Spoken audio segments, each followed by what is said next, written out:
Mexico का island of the dolls, जिसे गुड़ियों का द्वीप भी कहा जाता है, यह एक अद्भुत, रहस्यमयी और डरावना पर्यटन स्थल है जो मेक्सिको की राजधानी से लगभग 28 किलोमीटर दक्षिण में सोचिमिल्को में स्थित है।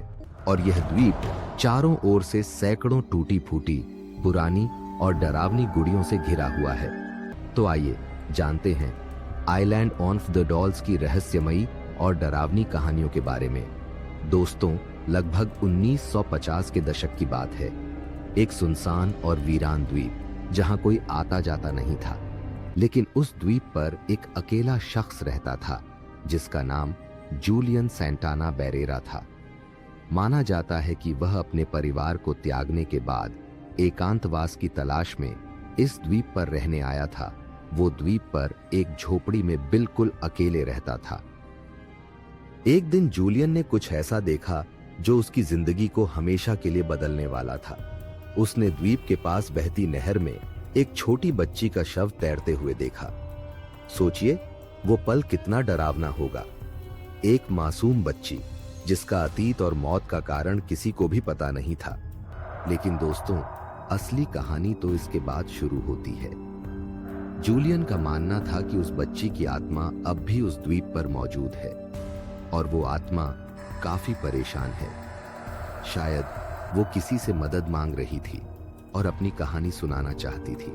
इसी घटना के कुछ दिन बाद जूलियन को एक बेजान डॉल भी तैरती हुई नहर में दिखती है। तभी जूलियन उस लड़की की आत्मा को शांत करने के लिए उस डॉल को नहर से निकालकर एक पेड़ पर लटका देता है। यह उसके तरफ से लड़की की आत्मा के लिए एक श्रद्धांजलि थी ताकि उसकी आत्मा शांत हो सके। लेकिन दोस्तों, कहानी यहीं खत्म नहीं होती। जूलियन एक के बाद एक और गुड़ियों को इकट्ठा करना शुरू कर देता है और सभी डॉल्स को उस पेड़ पर लटका देता है, जैसे मानो हर एक डॉल उस बच्ची की आत्मा से जुड़ी हो। और इस तरह धीरे धीरे द्वीप पर सैकड़ों डॉल्स इकट्ठी हो गई, जिनमें से अधिकतर टूटी फूटी और डरावनी दिखती थीं। आज के समय में इस द्वीप पर हजारों डॉल्स लटकी हुई हैं, जो देखने में काफी डरावनी लगती है।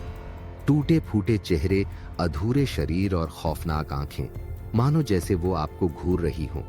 वो डॉल्स जो कभी मासूम बच्चों की साथी हुआ करती थीं, लेकिन अब वक्त की मार झेल झेल कर डरावनी हो गई है। बारिश, धूप और हवा ने उन्हें ऐसा बना दिया कि आज अगर आप इस द्वीप पर जाएं तो शायद आपके रोंगटे खड़े हो जाए।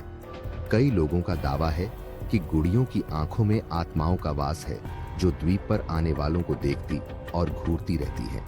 जरा सोचिए, हर कदम पर आपको महसूस हो कि कोई आपको देख रहा हो, और जब आप पलट कर देखें तो वो आंखें किसी और दिशा में घूरती दिखें।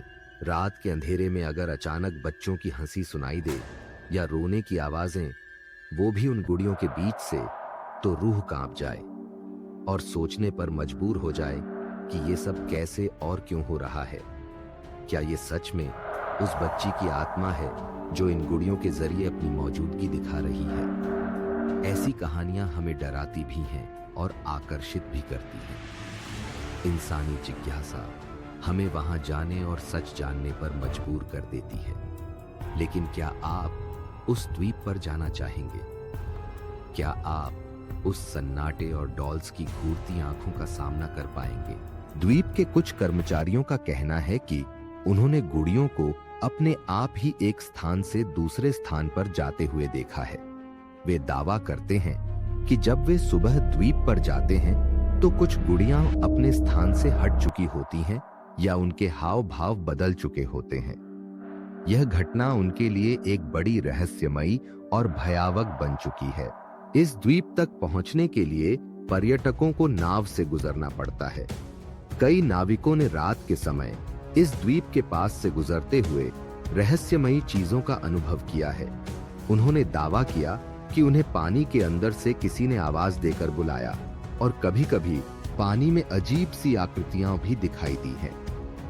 कुछ ने यह भी कहा कि उनके नाव में अचानक अजीब सी गड़बड़ी हो जाती है, जिससे ऐसा लगता है जैसे कोई अदृश्य ताकत नाव को रोकने की कोशिश कर रही हो। जूलियन सैंटाना बैरेरा की मृत्यु भी उतनी ही रहस्यमयी थी। जितना इस द्वीप पर गुड़ियों का रहस्य। जूलियन ने अपना सारा जीवन इसी द्वीप पर अकेले बिताया था, जो लगभग 50 वर्षों तक इस द्वीप पर गुड़ियों को टांगने का काम किया।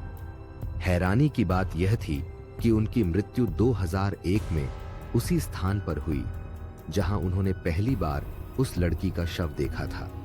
इस अजीब संयोग ने उनकी मौत के रहस्य को और भी गहरा कर दिया है।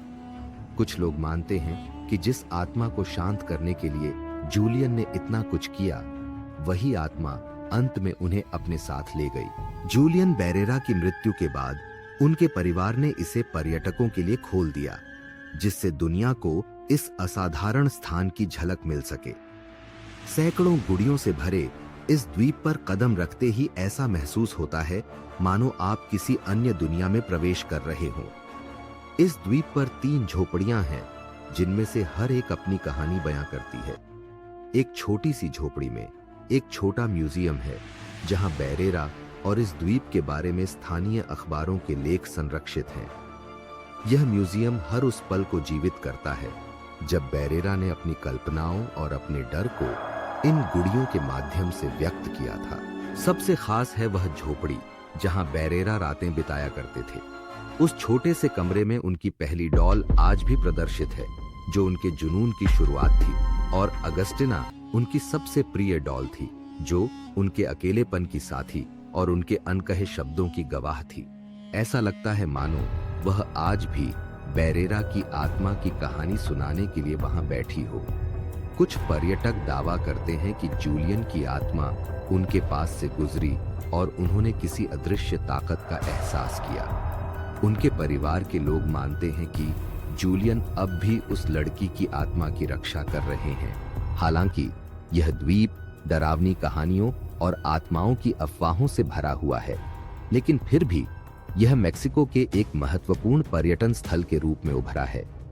दुनिया भर से लोग इस रहस्यमयी और डरावनी जगह को देखने के लिए आते हैं। पर्यटक ट्राजिनेरा नामक नाव से यहां पहुंचते हैं। पर्यटकों को सोचिमिल्को की सुंदर नहरों के बीच से होते हुए द्वीप तक का सफर तय करना होता है। इस द्वीप पर पहुंचने के बाद लोग उन गुड़ियों को देखते हैं, उसके साथ फोटो लेते हैं और इस स्थान की कहानियों और वातावरण का अनुभव भी करते हैं। द्वीप का दौरा करने के बाद कई पर्यटकों ने बताया कि उन्होंने रात में अजीबोगरीब सपने देखे हैं। सपनों में वे इस द्वीप पर रहते हैं और डॉल्स उनसे बातें करती हैं। कुछ ने अपने सपनों में उस लड़की को भी देखा है जिसका शव जूलियन ने नहर में पाया था।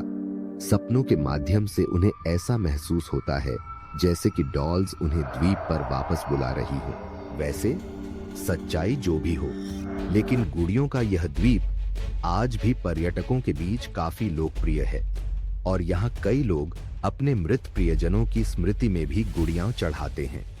तो कुछ लोग गुड़ियों के कपड़े बदलते हैं और द्वीप को पूजा के रूप में एक पवित्र स्थल मानते हैं। वैसे तो इस द्वीप को प्रसिद्धि तब मिली जब मैक्सिकन निर्देशक एमिलियो फर्नांडीज ने 1943 में इसे फिल्म मारिया कैंडेलारिया में एक स्थान के रूप में इस्तेमाल किया। हालांकि द्वीप पर गुड़ियों को लगातार बढ़ते देख इसके रहस्य और डरावना रूप और भी गहरा हो गया है। यहाँ के स्थानीय लोग अब भी मानते हैं कि जूलियन की आत्मा और उस लड़की की आत्मा द्वीप पर मौजूद हैं और इन गुड़ियों में निवास करती हैं। जूलियन की मृत्यु और उनके द्वारा बनाए गए इस अनोखे द्वीप को देखने का अनुभव एक भयानक और अद्वितीय एहसास देता है। एक ओर यह मेक्सिको की संस्कृति और रहस्यमयी मान्यताओं की झलक देता है, तो दूसरी ओर यह भूत प्रेत और आत्माओं की कहानियों का प्रतीक बन चुका है। इस द्वीप को देखकर यह समझ में आता है कि कैसे इंसान अपनी सांस्कृतिक मान्यताओं और परंपराओं के माध्यम से किसी असाधारण अनुभव को भी संजो कर रखता है। तो दोस्तों, इन डॉल्स के बारे में आप क्या सोचते हैं, हमें कमेंट में जरूर बताएं और चैनल को सब्सक्राइब करना न भूलें।